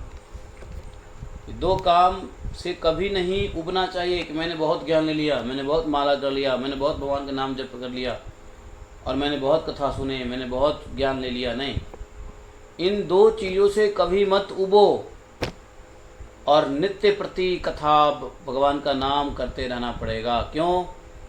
क्योंकि माया में हैं, अज्ञान के जाल में फंसे पड़े हैं, है कि नहीं? इसमें स्मरण शक्ति कम है, दुर्बल है मन में इतने भरे पड़े हैं ना कचरा। जैसे घर की सफाई रोज करने की आवश्यकता होती है, वैसे ही दिव्य ज्ञान से अपने मन की सफाई रोज करनी पड़ेगी। कोई कह सकता है कि नहीं मैंने तो घर की सफाई एक हफ्ते कर ली, अब एक हफ्ते छुट्टी कर दूंगा, गंदा हो जाएगा। इसलिए नित्यम भागवत सेवया, नित्यम भागवत दर्शन, नित्यम भागवत ज्ञान करना पड़ेगा। जिस दिन हम ज्ञान नहीं लेंगे उस दिन हमारा मन क्या हो जाएगा? अशुद्ध हो जाएगा। इसलिए डेली ज्ञान की आवश्यकता है, इसलिए नित्यम भागवत हम लोग करते भी हैं। तो ये बोले कि देखो यह भारत पुराण, इसको भारत पुराण भी कहते हैं, वैसे महाभारत है बट कहीं कहीं भारत पुराण भी कहते हैं। यह जो भारत पुराण है, चूंकि यह महान है इसलिए ये महाभारत है, लेकिन है भारत, तो यह भारत पुराण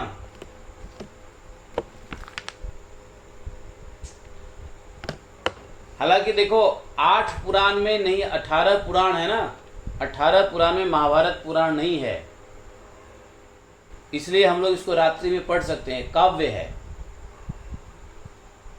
18 पुराण जो है वो हमको रात में नहीं पढ़ना है, लेकिन ये काव्य हम पढ़ सकते हैं।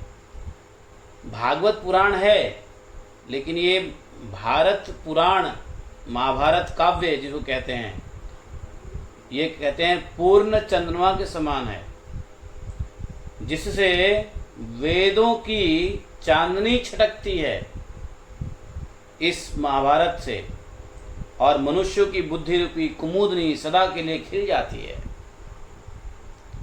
यह भारत इतिहास इस जाज्वल्यमान दीपक है।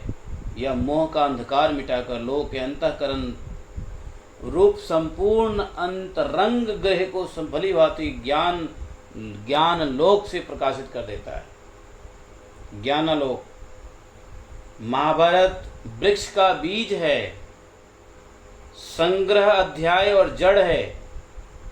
पौलोम और आस्तिक पर्व, संभव पर्व इसके स्कंध का विस्तार है, और सभा और अरण्य पर्व पक्षियों के रहने का कोटर है। अरणी पर्व इस वृक्ष का ग्रंथि स्थल है। विराट और उद्योग पर्व इसका सार है। भीष्म पर्व इसकी बड़ी शाखा है। द्रोण पर्व इसके पत्ते हैं। बोला कि यदि महाभारत वृक्ष है तो इसके पत्ते क्या है, इसके जड़ क्या है, इसके शाखा क्या है, वो बताते हैं। द्रोण पर्व इस महाभारत के पेड़ के पत्ते हैं। कर्ण पर्व इसका व्हाइट श्वेत पुष्प है, फ्लावर है।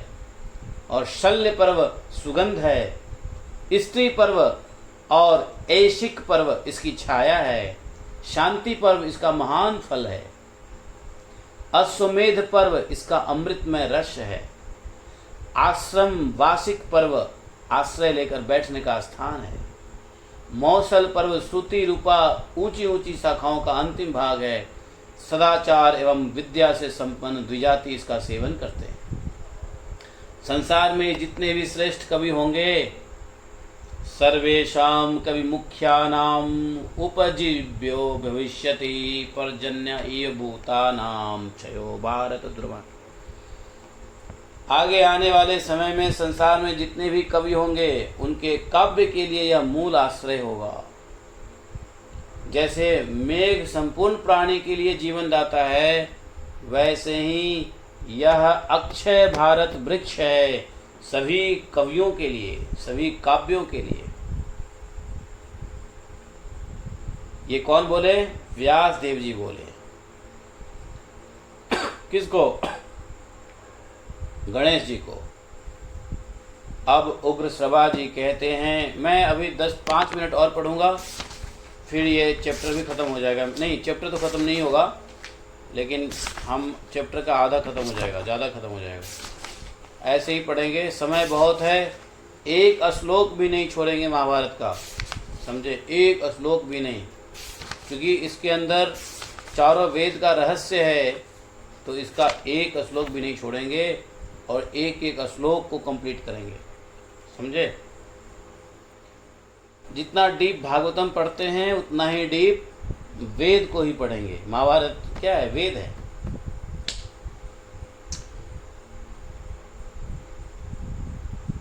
उग्र श्रवा जी ने बोला, तस्य वृक्षस्य वक्ष्यामि, यह भारत एक वृक्ष है। इसके स्वादु पवित्र सरस और अविनाशी पुष्प है, फल है, धर्म और मोक्ष है। उन्हें देवता भी वृक्ष से अलग नहीं कर सकते। अब मैं उन्हीं का वर्णन करूंगा। तो बोले कि पहले की बात है, शक्तिशाली धर्मात्मा श्री कृष्ण द्वैपायन व्यास ने अपनी माता सत्यवती और परम ज्ञानी गंगापुत्र भीष्म पितामह की आज्ञा से विचित्र वीर्य की पत्नी अंबिका आदि के गर्भ से 3 अग्नियों के समान तेजस्वी 3 कुरुवंशी पुत्र उत्पन्न किए। अब आ गया ना?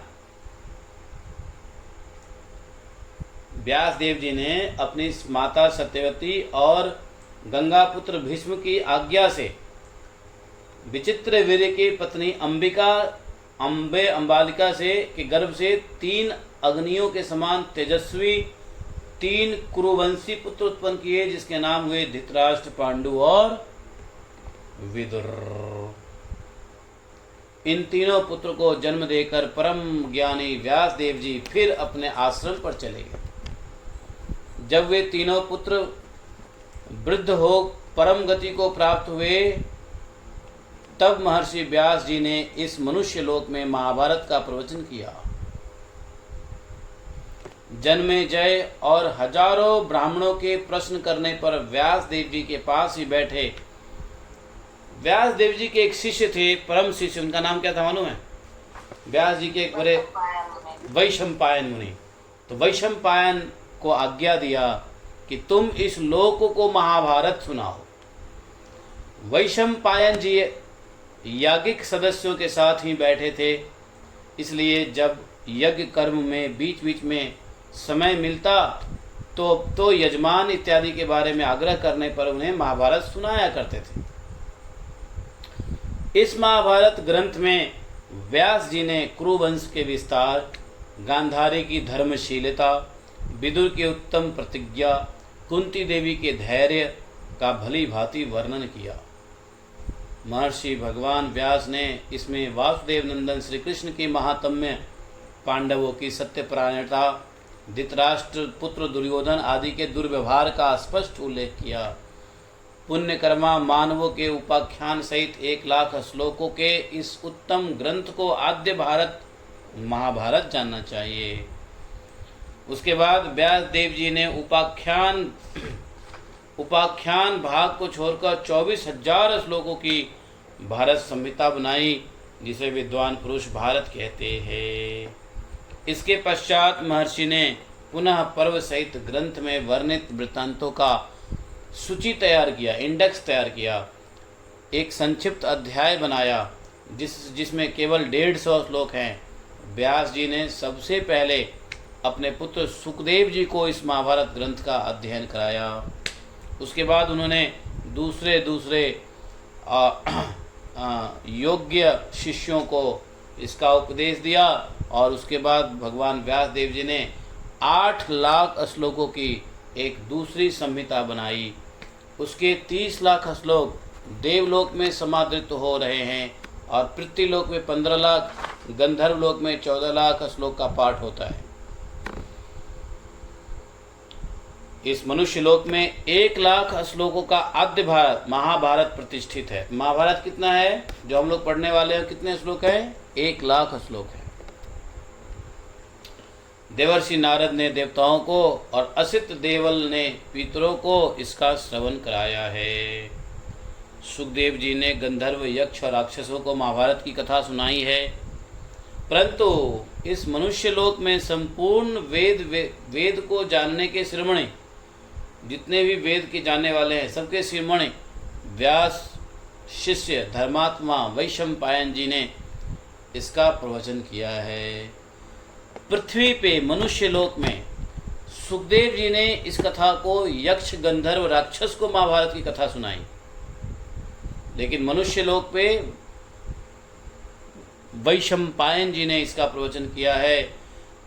अरे महर्षियों, वही 1,00,000 श्लोकों का महाभारत मैंने सुना है जन्मेजय के साथ यज्ञ में, उसको मैं आप लोगों को श्रवण करवाऊंगा। मैं अभी अभी वहीं से आ रहा हूँ। जब भागवतम कथा हुई थी तो इसी विश्रवा के भाई थे कौन? सुत जी। तो सुत जी बोले कि अभी अभी मैं आ रहा हूँ। कहाँ से? कथा सुन के आ रहा हूँ। कहाँ? उससे पहले की बात है। सुखदेव जी के मुख से कथा सुन के आ रहा हूँ। तो उन्होंने कथा सुनाया श्रीमद् भागवतम का। ये कह रहे हैं मैं परीक्षित के पुत्र जन्मेजय के यज्ञ से यह कथा सुन के आ रहा हूँ। मैंने वैशंपायन जी के मुख से सुना है, उस कथा को मैं सुनाऊंगा, श्रवण कीजिए। दुर्योधनो मन्यो महाद्रुमः स्कंदकर्णः शकुनिष्ठ शाखा दुशासना फल पुष्फले समृद्धे मूलम राजा धृतराष्ट्रमिषे। चलो हम लोग आज इतना ही पढ़ते हैं। अब ये जो कह रहे हैं कि 1,00,000 श्लोक का महाभारत आप लोग मुझसे श्रवण कीजिए, तो ये अब हम लोग श्रवण कल करेंगे। आज के लिए इतना ही ठीक है। तो टोटल हम लोगों ने आज पढ़े 109 श्लोक किया हम लोगों ने। आज हम लोगों ने महाभारत के 109 श्लोक किए। 109 श्लोक, देखो 108 + 1 श्लोक। तो ऐसे ही 1,00,000 श्लोक पढ़ने हैं। तो रोज़ रोज़ यदि 100 श्लोक पढ़ते हैं तो हमें कितना दिन लगने वाला है? 100 श्लोक पढ़ना है हमको, 1,00,000 श्लोक पढ़ना है, और 100 श्लोक रोज़ हम पढ़ पाएंगे, आई थिंक सो। अगर बहुत बीच में रहस्य की बात नहीं आई तो लगभग 100 श्लोक अगर रोज़ कवर करेंगे तो 1,00,000 श्लोक को कवर करने में हमें लगेंगे 100 डेज। 100 डेज का मतलब 3 महीना। Sorry 1,000 days. हाँ 1,000 डेज, सॉरी, हाँ 1,000 डेज। तो 1,000 डेज का मतलब हो गया कि लगभग 3 साल। तो ये महाभारत कथा अगले 3-4 साल चलने वाली है। देखो प्रेडिक्शन है कि 2028 से 2027 से लेके 2032 तक भयंकर दुनिया में युद्ध होगा, लड़ाई होगा, बहुत लोग मारे जाएंगे, है कि नहीं? लेकिन हम लोग कथा में आनंद होंगे, हम लोगों को कुछ नहीं होने वाला, है कि नहीं? तो कथा का आनंद लेते रहो। अगले 3 साल तक महाभारत खत्म ही नहीं होगा। तो 3 साल तक के लिए आप लोग बंधना चाहते हो महाभारत के साथ, हैं? तो लगभग 3 साल तक चलेगा महाभारत काव्य। और ये 3 साल तब होगा जब हम 100 श्लोक डेली पढ़ेंगे। मान लो कहीं कहीं ऐसी सब्जेक्ट आ जाए जहाँ पे थोड़ी चिंतन विवेचना करने की जरूरत पड़े तो अधिक भी लग सकता है। वैसे ही महाभारत पूरे 5 साल का कोर्स है, 5 इयर्स का कोर्स, 5 साल, पंचवर्षीय योजना है महाभारत। लेकिन इस 5 साल में महाभारत के हर श्लोक के बाद आत्मज्ञान फुट फुट के प्रकट होगा, अंतःकरण शुद्ध हो जाएंगे, आपके हृदय में भगवान नाचने के लिए ललायित होंगे, समझे? सारे वेद का ज्ञान होगा, सारे वेद के रहस्य और तात्पर्य का ज्ञान हो जाएगा। क्या चाहिए? 5 साल में भी ऐसा हो गया तो जीवन सफल है कि नहीं है? हैं? जीवन की सफलता 5 साल में मिल जाता है। तो दुनिया लड़ती रहे, दुनिया मरती रहे, दुनिया कुछ भी करती रहे, अगले 5 साल तो भैया हम लोग महाभारत में बिताएंगे। लड़ाई विश्व युद्ध होता रहे, चाहे कोई भी युद्ध हो। देखो भविष्य मालिका में बता दिया है कि 27 से लेकर 32 तक दुनिया में 64 करोड़ की आबादी रह जाएगी। भारत में सबसे ज़्यादा आबादी होगी। भारत में दोबारा से आध्यात्मिक शक्ति की वजह से भारत बच जाएगा और भारत फिर विश्व गुरु बनेगा। 2032 के बाद बोले कि सतयुग जैसा माहौल हो जाएगा, सब जगह स्वस्थ हो जाएंगे, सब अभक्ष्य खाने वाले मर जाएंगे। जो भगवान और गुरु की सेवा में नहीं है वो बचेगा, मरेगा। जो गुरु और भगवान की सेवा में है वही बचेगा। और ऐसा संभव है, ऐसा होना ही है, इसमें कोई शक नहीं है। इसलिए 2027 से लेकर 2032 तक सब के सब 64 माला करो और खूब भागवतम सुनो। पेन देना, पेन, समझे? क्योंकि यह बहुत ही भयंकर प्रलय जैसा काल है। हर जगह लड़ाई होगा, हर जगह महाभारत होगा, हर जगह जो है मारकाट होंगे, बमबारी होगा, परमाणु बम गिराए जाएंगे। ये भविष्य मालिका है। इसको सूरदास जी ने भी कहा है और बहुत सारे संत ने कहा है, समझे? आप लोगों ने सुना है कि नहीं सुना? इस बात को नहीं सुना है? किसी ने नहीं सुना है? सुना तो मुझे। हाँ, सभी संत इस बात को बता रहे हैं। अनिरुद्ध बाबा जी ने बोल दिया है, अपना क्या बोले हैं, क्या बोलते हैं उनको, राजीव दास जी महाराज जी ने वो राजेंद्र दास जी बाबा जी ने भी बोल दिया है, सभी संत ऐसा बोलने लगे हैं, तो भैया संत तो असत्य भाषण नहीं करेंगे ना। हाँ, अभी इस पृथ्वी पे ऐसे ऐसे संत हैं जिनको भगवान का दर्शन होता है। उसमें से एक हैं अनिरुद्ध दास बाबा जी महाराज। जानते हो अनिरुद्ध दास बाबा जी महाराज को? अनिरुद्ध दास बाबा जी महाराज को जानते हो? राजस्थान के हैं वो। तो वो भगवान इस समय में भगवान से डायरेक्ट बात करते हैं। तो ऐसे संतों ने भी बोल दिया है, तो कुछ तो होगा, लेकिन चिंता करने के विषय नहीं है। जो लोग भगवान की भक्ति में हैं, गुरु भक्ति में है, जो भागवतम की सेवा में है, भागवतम के श्रवण में है, नाम जप में है, उनके लिए चिंता नहीं है। तो अगले 5 साल जो है ना हम लोग महाभारत के साथ, दुनिया में महाभारत हो, अपना शाम में महाभारत तो होगा ही होगा। है कि नहीं? क्या बोले हैं वो लोग? वो लोग क्या बोले हैं आपको वीडियो भेज देता हूँ, ठीक है? ग्रुप में देख सुन लेना। वो लोग बोले हैं भविष्य मालिका में जो बातें बताई है पहले भी सत्य हुआ है और आगे भी सत्य होगा। बोलिए महाकाव्य महाभारत महाग्रंथ की जय। जय जय श्री राधे। जय तो आज हम लोगों ने पढ़ लिया। श्री राधे श्याम। क्या बोलूं? अच्छा, चैतन्य वाणी माता जी, हरे कृष्णा कृष्ण कृष्ण कृष्णा हरे। प्रभु जी। हैं आप तो पोता के चक्कर में भूल गए हम लोगों को। नहीं नहीं, ऐसी कोई बात नहीं है प्रभु जी। हैं प्रभु जी, रात के टाइम पर 8 बजे नहीं, क्या? ये टाइम यही रहेगा 8 बजे तक। सर्दी में 7 बजे हो जाएगा। अभी बैठेंगे 7:30 8 के आसपास बैठेंगे। हाँ जी, थोड़ा 7:30 बजे कर देना शुरू। हाँ ठीक है, 7:30 बजे कर देंगे। ठीक है, ओके, 7:30 बजे कर देंगे। ठीक है। लेकिन कभी कभी मैं अगर बाहर गया हूँ, आने में लेट हो गया तो लेट होगा, वरना मोस्टली 7:30 से हो जाएगा। ठीक है, हरे कृष्ण। जय श्री राधे। हरे कृष्ण प्रभु जी धन्यवाद। हरे कृष्ण प्रभु जी धन्यवाद। धन्यवाद सबको, धन्यवाद सबको, धन्यवाद सबको, धन्यवाद। ये कौन बोला?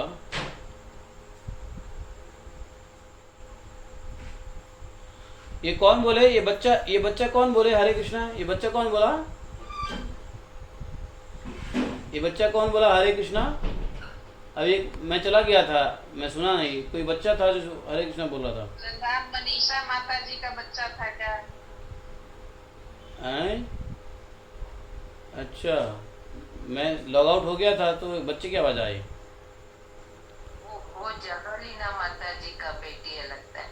अच्छा अच्छा, ओके ओके ओके ओके। हाँ, मैं अभी निकल गया था, बच्चे की आवाज़ सुना, दोबारा इन किया हमने, अरे कौन बोल रही है? अच्छा ओके, वो निकल गई। ठीक है, थैंक यू वेरी मच। हरे कृष्णा, शुभ रात्रि। कल मिलेंगे भागवतम के क्लास में।